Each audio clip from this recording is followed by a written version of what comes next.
Good morning, everyone. How are you all doing?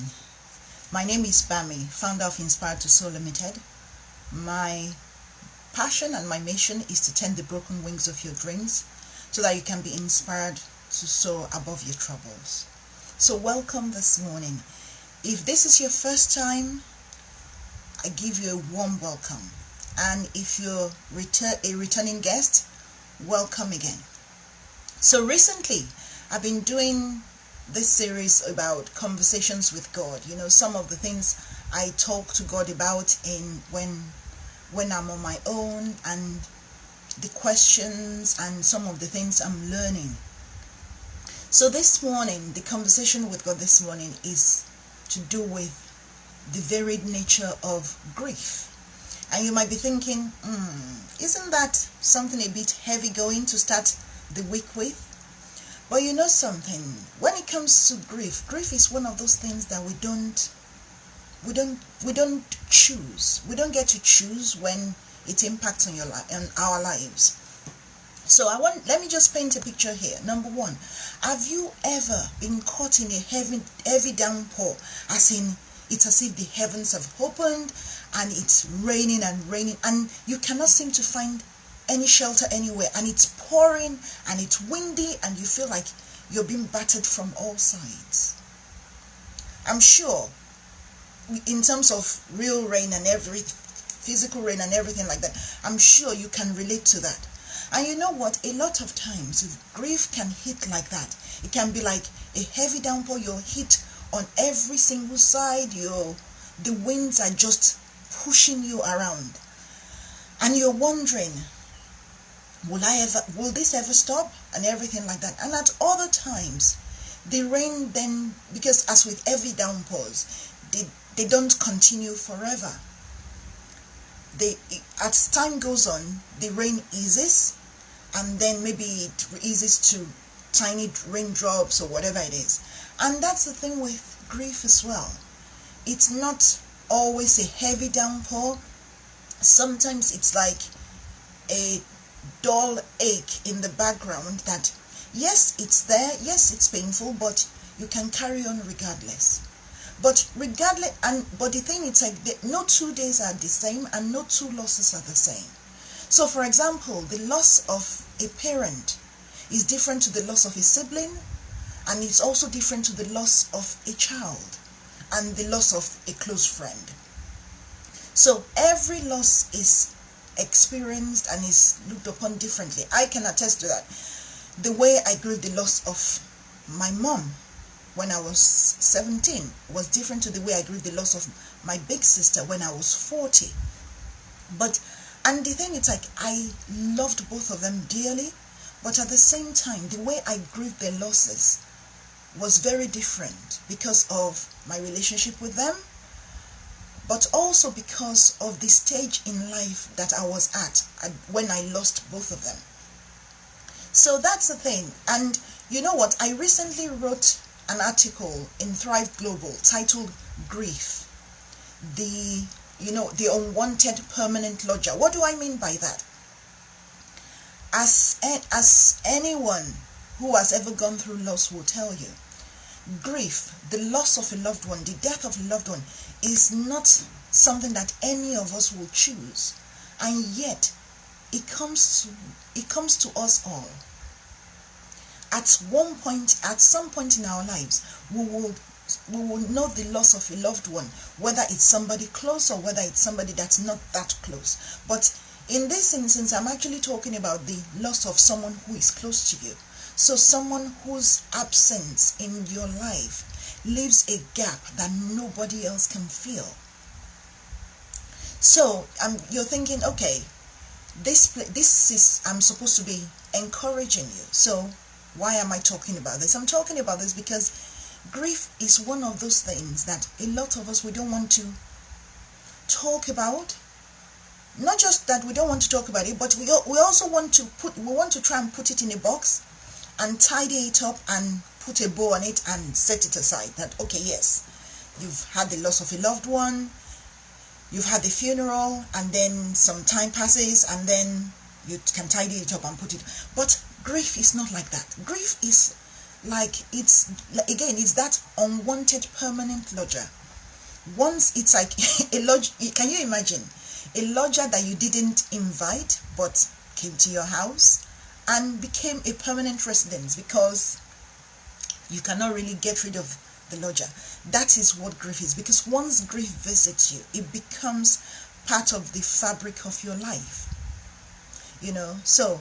But is it all doom and gloom? I'm not saying that, but neither will I want to minimize or belittle the pain of grief, the challenges of grief, and that it's not one of the, it doesn't fit into a tiny box. And for every single loss, it's different. For every single person, it is different. So you see, I'll put the link to the Thrive Global article. I'll put it in the notes so that you can go and read it. But I'm just going to read the first few lines of the article to you, okay? I don't know anyone who can honestly say that they welcomed grief with open arms. Yet once you become acquainted with loss, it becomes a constant companion that you just learn to live with in some semblance of harmony. So, what do I mean by that? Once grief comes to your life, it stays. It doesn't go away, but at some point you learn and you develop skills or coping mechanisms. I wouldn't say skills, coping mechanisms of how to just live in some kind of harmony with it. That okay, this unwanted lodger, permanent lodger, it's there, it's here to stay. So one of the things, so today I want to just encourage you from my own experience and to give you some tips on how you can get through just one more day. So number one, the first thing I will encourage you to do is get beyond denial. Now, when it comes to the denial, the shock, and all that stuff, nobody can really say how long it will take before you get past the shock, before you start even coming to terms with the fact that your loved one is no longer here. And yet, that is actually the first step in the grieving process, knowing to accept that your loved one, unfortunately, is no longer physically present. The length of time that will take would depend on who you are, what the loss was, what your relationship with the loved one was, the mode of death or whatever it is. There are so many things that impact that. But the important thing is for you to recognize whether you are living in denial of the loss or not. And if you're living in the denial of loss for a very long time, how long is a piece of string? But I will say as a measure, maybe if it's carrying on for more than 6 months, between 6 months to a year, that you're still not accepting that your loved one has passed away, then I will suggest that you might want to seek professional help just to accept and start the process going. Because here's the thing, once our loved ones are physically absent, in order to be able to move on, we have to accept that reality for ourselves. Number two, I want to encourage you, don't bow to pressure, either internal, as in I'm talking about within yourself, or external pressure to rush the process. What do I mean by that? Am I saying that, oh yeah, grief is something that should go on indefinitely, or whatever it is, as in dealing with grief should go on indefinitely? No, that's not what I'm saying. What I'm saying though is this, that because every loss is different and every one of us deals with grief in a different way, I just want to encourage you to not rush the process, because at some point, like when you first have a loss, there will be lots of people around you. People will come and express their condolences and rally around. A lot of people will come in the early days, and then in the aftermath, like you have the funeral, you have 1 week, 2 weeks, 1 month, and all of those things. And I will say probably maybe like within the first couple of months, majority of people would have moved, would have drifted further away, and all that stuff, because the human thing, because the human nature is that we're not very none of us are comfortable with grief. We're not especially, and we're not comfortable with the grief of another, so people will tend to drift away and all that stuff, and it's almost as if they expect you to have moved on to a degree. And maybe that's true for them, but that might not be true for you.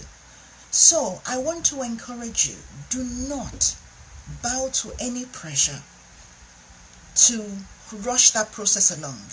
And please, I cannot stress this enough. If you need to speak to somebody, if you need to speak to a professional, a therapist, then do so. Because I'll tell you, I've had various losses. Apart from that of my sister and my mother, I've had various losses over the years. People who are very close to me. And there have been times when I've had to seek professional help, where I've had to go and speak to somebody, because I knew that I needed a safe place where I could let it all out, get everything off my chest without feeling being a burden or anything like that. So don't rush the process.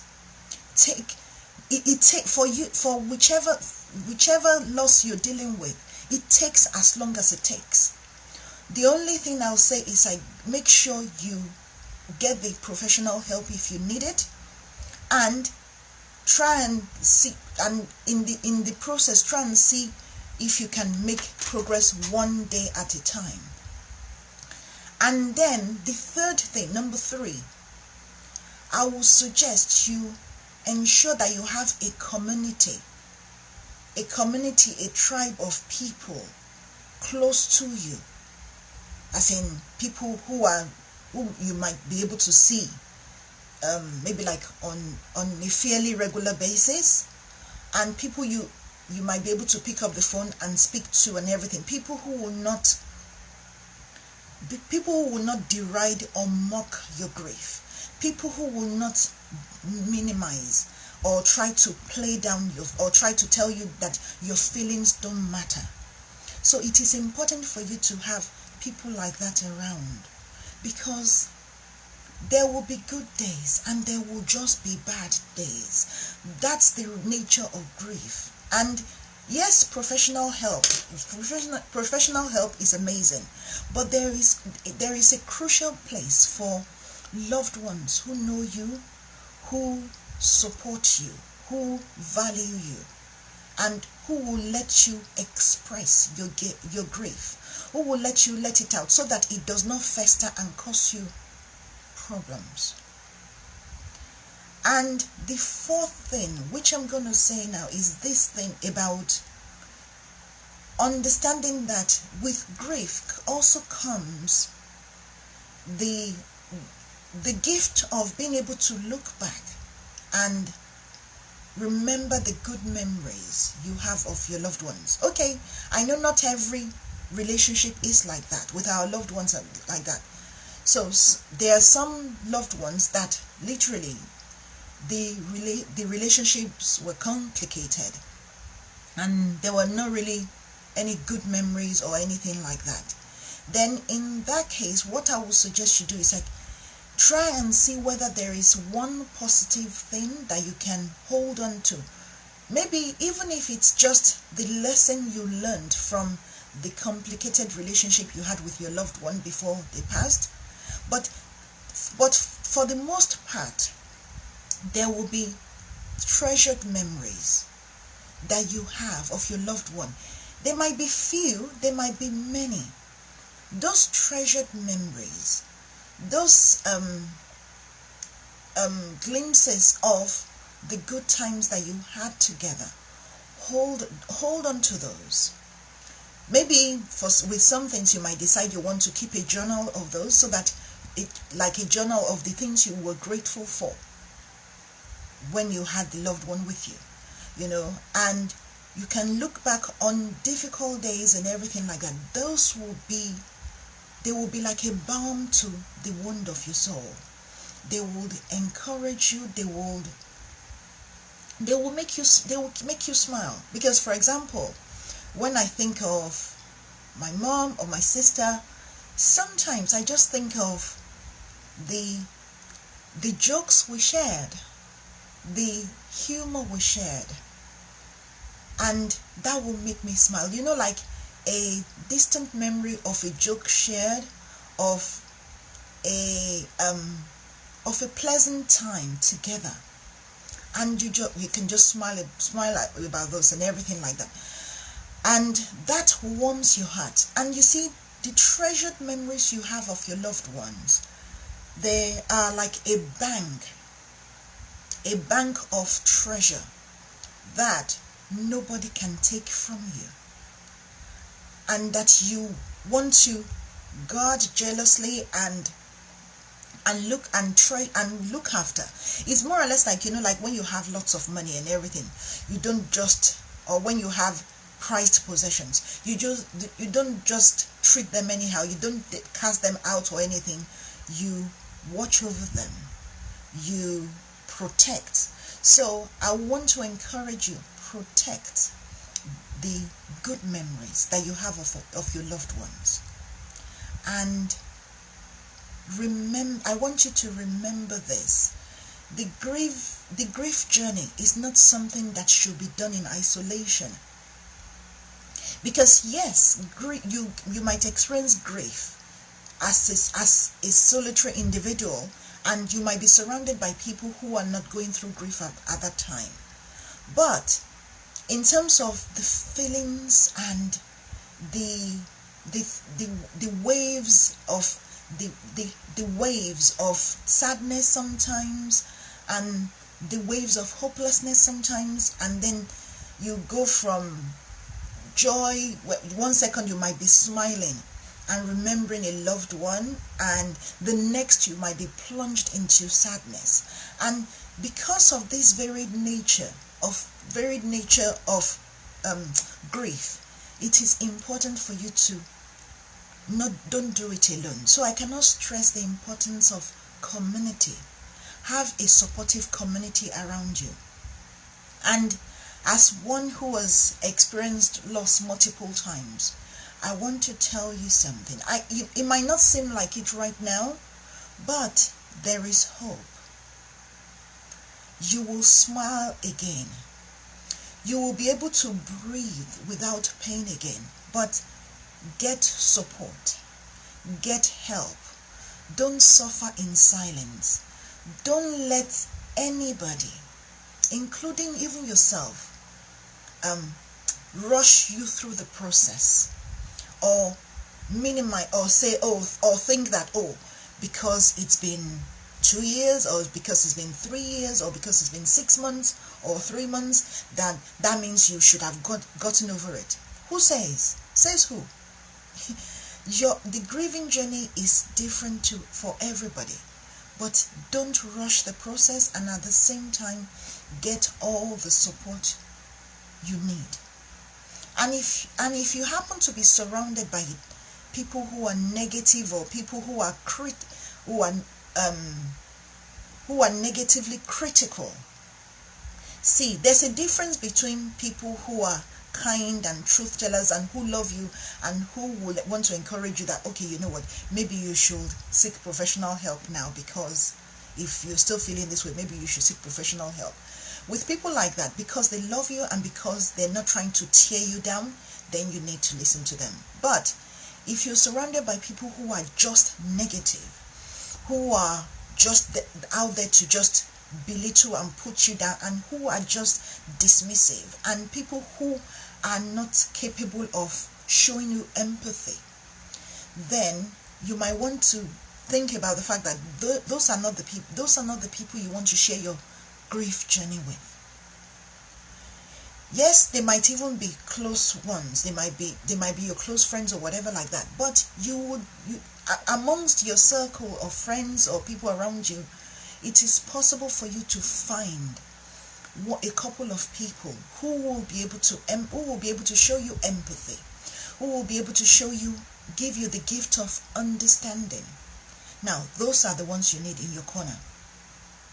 And you know what? If you want someone to send you encouraging words and everything like that, I will be that person, because I have an understanding of what the grief journey is like from my own experience. But note, my experience is nothing like yours. So I am not saying that I know what you're feeling, but I can empathize and I can seek to understand. So if you need any encouragement or whatever, send me a personal message via Facebook and I will do my best to respond. And you can also visit my website, inspiredtosoar.co.uk, so that you can find inspirational posts that would encourage you, that will give you a lift. And you can also visit the the Inspired to Soar YouTube channel. Just if you go into YouTube and you just type in Inspired to Soar, you will find the YouTube channel, and there are so many. There will be a few videos for you to encourage you, to inspire you, to give you hope. I hope that's helped you today. And let me say it again. There is hope, there is encouragement, and in the aftermath of grief, and you will smile again.